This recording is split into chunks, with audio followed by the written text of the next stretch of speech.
I screamed when my brother-in-law tried to corner me in the middle of the night. When everyone heard the noise and rushed in, they didn't believe me.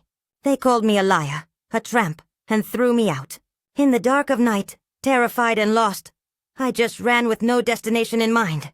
Then the storm started, and I took shelter here, on your porch. I have nowhere else to go. Please, just let me spend the night here. Please, have some mercy on me." As she finished speaking, Bella looked up at the man with fear-laced eyes. He was the owner of the house where she'd taken refuge. Dropping her gaze, Bella pressed her palms together. "Please just let me stay for the night. I'll be gone as soon as it's morning." "All right, come inside." Bella was startled by the man's words. "Inside?" she asked, her voice filled with disbelief. The man, Noah, looked at her.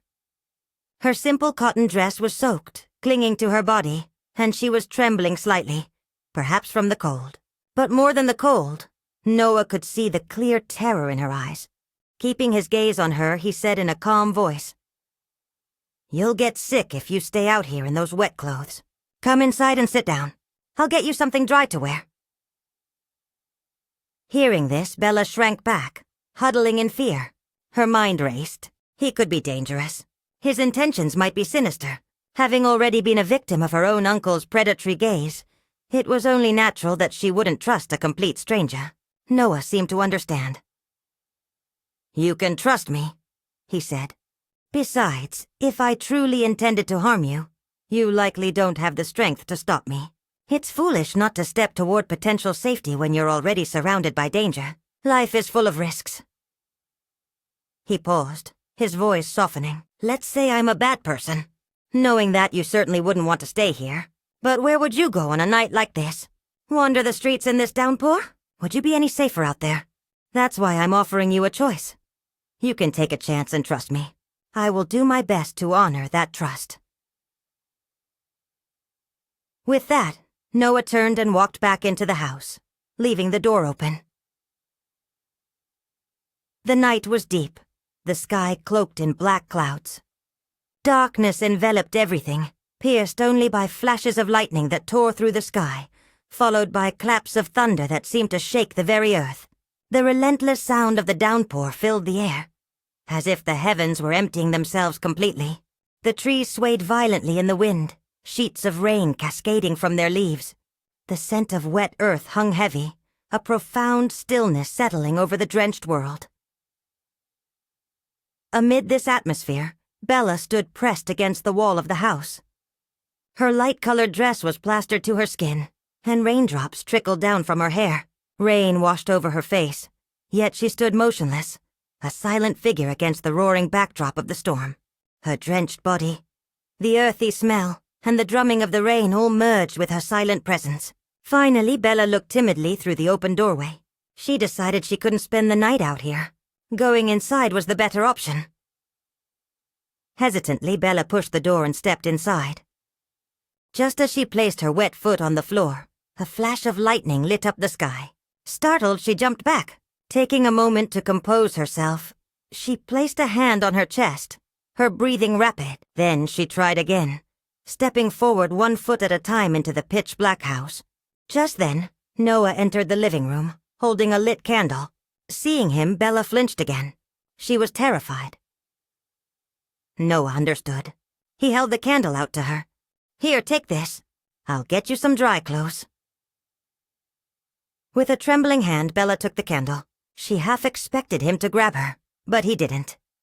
He simply gave her the candle and, using his phone's flashlight, went into his bedroom.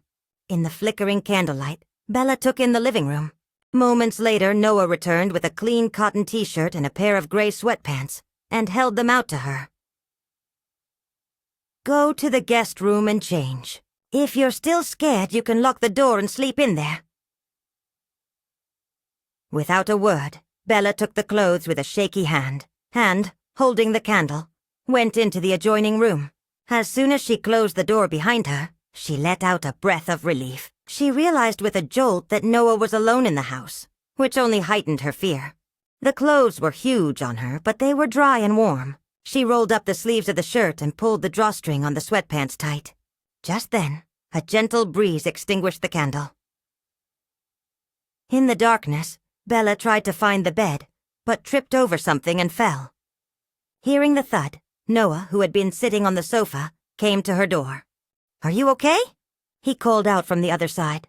"What was that noise?" "Yes, I'm fine. I fell in the dark." "The dark? Did the candle go out?" Noah asked calmly. "Yes." "Don't be afraid," he said reassuringly. "If it's okay, open the door. I'll give you a lighter so you can light it again." "Okay," she replied. Bella pulled herself up. A sliver of light from Noah's phone was visible under the door. Guided by it, she reached the door and slowly opened it. As Bella opened the door, Noah froze for a moment.